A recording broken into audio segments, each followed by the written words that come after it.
كذلك نجزي المحسنين ويل يومئذ للمكذبين كلوا وتمتعوا قليلا إنكم مجرمون ويل يومئذ للمكذبين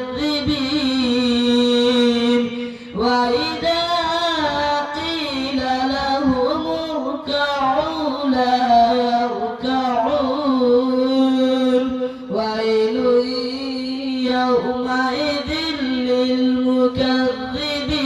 للمكذبين فبأي حديث بعده